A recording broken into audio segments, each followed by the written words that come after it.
हरिओम मित्रों। मित्रों, आज के इस वीडियो में अब आप सभी को कुछ प्रश्नों के आधार से कुछ जानकारी देना चाहेंगे। देखिए, कई लोग ये प्रश्न पूछते हैं, जैसे 2024 का वर्ष चल रहा है, तो इस वर्ष में राशि के हिसाब से उनके लिए कौन-सा समय गर्भधारण के लिए उत्तम बनेगा, संतान प्राप्ति के लिए कौन से महीने में योग अच्छे बन रहे हैं। तो ये प्रश्न कई लोगों का आता है। और एक बात ये आपको बता दें कि देखिए, मुख्य रूप से तो जैसे किसी भी जानकारी के लिए व्यक्तिगत डिटेल्स यानी डेट ऑफ बर्थ ये ज़्यादा ज़रूरी होता है। और अगर राशि के हिसाब से बात की जाती है तो देखिए, हमने पहले भी इस विषय की कुछ जानकारियाँ वीडियो में डाली हैं चैनल में, आप उसको देख सकते हैं। लेकिन जन्म कुंडली के आधार से जो जानकारी होती है वो आपकी निजी जानकारी होती है। देखिए, राशि का अर्थ ये है कि जैसे वो एक राशि है, एक 12 राशियों में सभी हैं, और एक राशि के आप देखेंगे तो लाखों जातक होंगे। अब एक राशि के आधार से किसी भी एक व्यक्ति को अगर कुछ भी बता दिया जाए, तो आप खुद समझ सकते हैं कि वो जानकारी उसके लिए कितनी परसेंट सच होगी। लेकिन जो जन्म कुंडली होती है, वो आपकी अपनी निजी होती है। यानी वो आपका जन्म का दिन, समय, स्थान, वो आपका अपना होता है। तो उसकी उसके अनुसार जो चीज़ें सामने आती हैं, वो आपके लिए 101%, 90% से 100% सही होती है। देखिए, यहाँ हमने कुछ उदाहरण के हिसाब से समझाया है, और आपको इसके विषय में बताएंगे। थोड़ा सा वीडियो लंबा भी हो सकता है, लेकिन आप इस जानकारी को ध्यान से समझेंगे तो सभी बातें आपके समझ में आ जाएंगी। और किसी भी जानकारी का अर्थ ये नहीं है कि किसी भी संतान की लिए कोई भेदभाव रखना। सिर्फ एक लोगों की उत्सुकता के वश ये जानकारी, प्रश्नों के आधार से ये जानकारी हम सभी को बताते हैं। और हम हमेशा ये जानकारियाँ सभी को नहीं देते। बस अधिक प्रश्न जैसे इस विषय में लोगों के आते हैं, तो सोचते हैं कि एक बार आपको इसके विषय में समझा दिया जाए। यहाँ देखिए, हमने एक कुंडली भी बनाई है, आप देख रहे हैं, ये जन्म कुंडली है। और सबसे पहले जैसे जन्म कुंडली देखते हैं, तो मान लीजिए किसी की कुंडली हो, पति हो की हो या पत्नी की हो, तो ये कुंडली के आधार से कुछ बातें निकलती हैं। अभी आपका प्रश्न आ जाएगा कि संतान प्राप्ति के लिए कब आपको विचार करना चाहिए, या फिर योग आपके जीवन में क्या है, ये प्रश्न आपका आता है। तो योग के लिए हम सबसे पहले इस भाग को देखते हैं, जो कुंडली का 5वां भाव होता है। और इस भाव में पहले ग्रह को देखा जाता है, फिर ये जो अंक आप देख रहे हैं, इस अंक को देखा जाता है। इसके बाद ये चौथे भाव को भी देखा जाता है, पहले भाव को भी देखा जाता है। तो पहले यहाँ हम देखेंगे कि संतान योग आपके लिए क्या है, उसके ग्रह क्या है। और ये जो ग्रह होता है, देखिए जैसे यहाँ चंद्र ग्रह आप देख रहे हैं। चंद्र ग्रह का अर्थ है कि संतान सुख आपके पास है। यहाँ कोई कूर ग्रह नहीं है। और इस ग्रह का जो जैसे इस ग्रह के जो स्वामी राशि होते हैं, अगर किसी के पास संतान प्राप्ति नहीं हो रही है, और इस ग्रह का जो स्वामी है वो कुंडली के 8वें या 12वें भाव में बैठ जाए, तो संतान योग प्राप्त नहीं होने देगा। जैसे अब 9 नंबर आप देख रहे हैं, हम यहाँ 9 नंबर से इसकी राशि की गणना करेंगे, स्वामी की गणना। देखिए, 9 नंबर की राशि धनु है, स्वामी गुरु है। अभी ये गुरु यहाँ चौथे भाव में है, आप देख रहे हैं।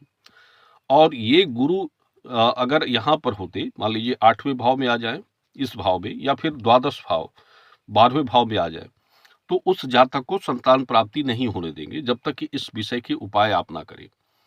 और अगर इस भाव में बुरे ग्रहों का प्रभाव हो जाए तो संतान सुख नहीं बनेगा।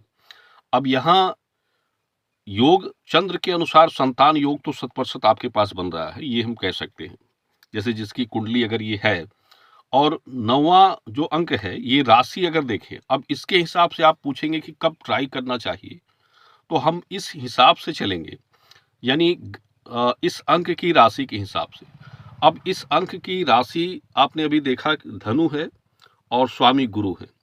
हमने पहले भी इसके विषय में कुछ चार्ट जानकारियां दिखाई थी। देखिए, आप यहाँ आ जाएंगे तो 9 नंबर की राशि यहाँ धनु दिखा रही है, स्वामी गुरु है, और योग संतान का देख रहे हैं। समय महीना आप देख लीजिए, इसमें देखिए जनवरी, फरवरी, जनवरी से मार्च, जून, जुलाई, नवंबर, दिसंबर, ये महीना आपके लिए निकल रहा है। इस मतलब राशि के हिसाब से अगर देख रहे हैं, यहाँ की राशि के हिसाब से। अब आप सोचेंगे कि कंसीव करना है और राशि के हिसाब से हमें गर्भ धारण करना है, तो अब राशि के हिसाब से भी आपको बता दे रहे हैं, जैसे हमने महीने के हिसाब से बताया अभी आपको, अब राशि के हिसाब से आपको बता दे रहे हैं कि राशि के हिसाब से आपको कंसीव कब करना चाहिए। देखिए राशि जो होती है, अब यहाँ 9 नंबर देख रहे हैं, इसके सामने आप सितंबर का महीना देख रहे हैं। सितंबर का महीना ये धनु राशि के हिसाब से, ये एक महीना आप रख लीजिए राशि के हिसाब से। उसके बाद हम ग्रह का देखेंगे, चंद्र हैं। अब चंद्र ग्रह यहाँ देखेंगे, चंद्र चंद्र कर्क राशि में है, कर्क राशि के स्वामी होते हैं, यानी राशि इनकी कर्क होती है। महीना अप्रैल निकलता है। अब 4 नंबर से हम यहाँ निकालेंगे फिर। अब 4 नंबर का देखिए, यहाँ पर 4 नंबर कर्क राशि है, यहाँ चंद्र आ रहे हैं और दोनों योग बनाते हैं। और इनके लिए देखिए फरवरी, मार्च, जून, जुलाई, नवंबर, दिसंबर, ये राशि के हिसाब से निकल रहा है। लेकिन यहाँ हम एक बात ये कहना चाहेंगे कि देखिए राशि के हिसाब से जो आप कंसीविंग करते हैं, तो उसमें 50% चांस है कि आपके लिए सही होगा।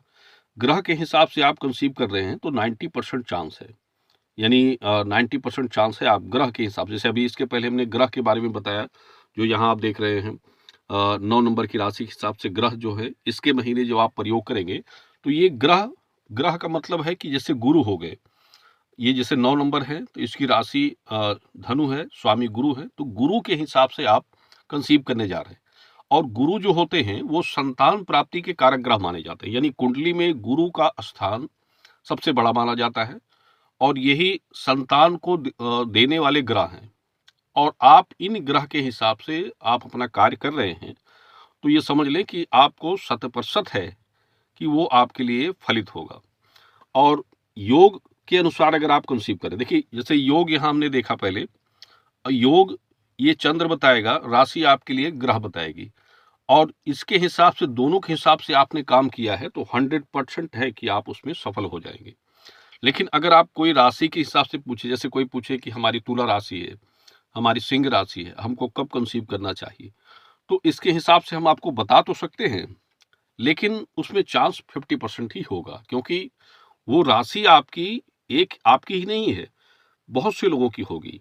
तो इसको आपको समझना चाहिए कि बहुत से लोगों की राशियों में आपके साथ हो भी सकता है, नहीं भी हो सकता है। लेकिन अगर आप ग्रह के हिसाब से, योग के हिसाब से कार्य कर रहे हैं, तो उसमें 100% है, 90% है कि आपके लिए चांस बन जाता है।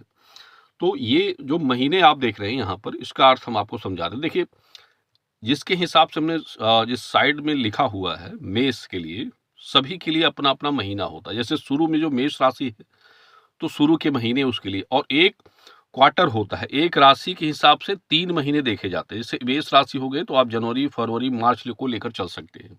आपकी राशि मेष है तो आप जनवरी, फरवरी, मार्च को लेकर आप कंसीव कर सकते हैं। तो यहाँ एक, जैसे 1 नंबर की गिनती यहाँ आपकी बन रही है, तो ये 3 महीने आप प्रयोग कर सकते हैं। इसके बाद अगर यहाँ कोई ग्रह है, तो उस ग्रह के हिसाब से जो महीने आपके लिए वर्ष में निकल रहे हैं, तो उस महीने का आप प्रयोग कर सकते हैं। मान लीजिए यहाँ 1 नंबर की गिनती है और ये बुध यहाँ पर बैठे हैं, तो आपको पहले 1 नंबर के हिसाब से हमने यहाँ 3 महीने बताए। अब बुध जो ग्रह हैं, तो इनका देखेंगे कि बुध कहाँ पर है। देखिए बुध यहाँ देख रहे हैं आप, बुध जून, जुलाई, बुध यहाँ है, यानी जून, जुलाई, अगस्त, ये 3 महीने आप लेकर चल सकते हैं। क्योंकि देखिए किसी भी राशि का योग जो है 90 दिन तक रहता है, तो आप जिस महीने से शुरुआत होती है उसके 3 महीने तक आप उसको लेकर ट्राई कर सकते हैं।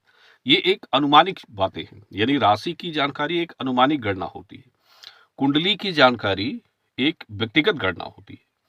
और बाकी देखिए योग हमने बताया आपको, और जैसे जिनको संतान योग नहीं बन रहा है, तो या तो सर्प दोष हो जाता है, या फिर जैसे बताया कि गुरु का स्वयं राशि के साथ गुरु योग नहीं बना रहे हैं, तब संतान योग नहीं बनेगा।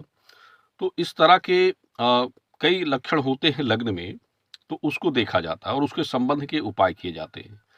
तो ये एक मतलब उदाहरण हमने आपको बताया है प्रश्न के हिसाब से। और योग का सही समय जब आता है, तभी आप उसमें ट्राई करें तो आपके लिए फलित होता है, यानी वो आपके लिए गर्भ धारण में योग बन जाता है। बात किसी भी संतान के लिए नहीं है, चाहे पुरुष का योग संतान हो या फीमेल का योग संतान हो, लेकिन सबके लिए अपने अपने माह निर्धारित किए जाते हैं। किसी को फीमेल संतान योग बनाना है तो फिर उसके लिए हम चंद्र, शुक्र और शनि की योग दशा देखते हैं, और किसी को मेल संतान बनाना है तो उसके लिए गुरु, बुध और मंगल की योग दशा देखते हैं। यानी जैसे गुरु की, बुध की या मंगल की योग दशा, यानी इनके लिए योग क्या बन रहा है, इनके हिसाब से महीने आपके लिए क्या निकल रहे हैं। वो देखिए, सबसे जरूरी क्या होता है, सही महीना योग के बाद, जैसे हमने देखा कि योग है आपके पास, अब उसके बाद आपको ये देखना है कि सही महीना कौन सा बन रहा है। यानी देखिए, कोई भी कार्य होता है, अब जैसे विवाह किए जाते हैं तो लग्न देखा जाता है कि कौन से महीने में लग्न विवाह का बन रहा है, तो उसमें विवाह किए जाते हैं। अब किसी भी महीने में विवाह कर दिया जाए तो ये भी तो ठीक नहीं होता है। इसलिए ये जो गर्भ धारण होता है, अगर योग मुहूर्त के हिसाब से आप करते हैं तो संतान तो होती ही है, लेकिन वो संतान भी एक अच्छी संतान होती है। कुछ लोग संतान को लेकर ये पूछते हैं कि हमें एक अच्छी संतान चाहिए, गूढ़ी संतान चाहिए, दीर्घायु संतान हो, तो उसके लिए भी आपको उस हिसाब से कार्य करना चाहिए। देखिए, कोई भी काम अगर आप एक सही समय के योग मुहूर्त के हिसाब से अगर आप करते हैं, तो फिर उसमें आपको उसी के अनुरूप परिणाम मिलता है। अब जैसे तैसे किसी भी महीने में किसी भी योग दशा के हिसाब से किसी भी मुहूर्त में आप कंसीव कर लेंगे, तो वो संतान किस प्रकार की होगी या कैसी होगी या फिर होगी या नहीं होगी, ये तो फिर आपके ऊपर दायित्व उसका जाता है। तो इसके लिए कुंडली की जानकारियाँ देखी जाती हैं। अब इसमें कोई बहुत ज़्यादा आपके लिए परिश्रम नहीं होता है, लेकिन करने की बात होती है। तो ये आज के लिए कुछ विशेष जानकारी थी, कुछ विशेष बातें थी। धन्यवाद, शुभ मंगल।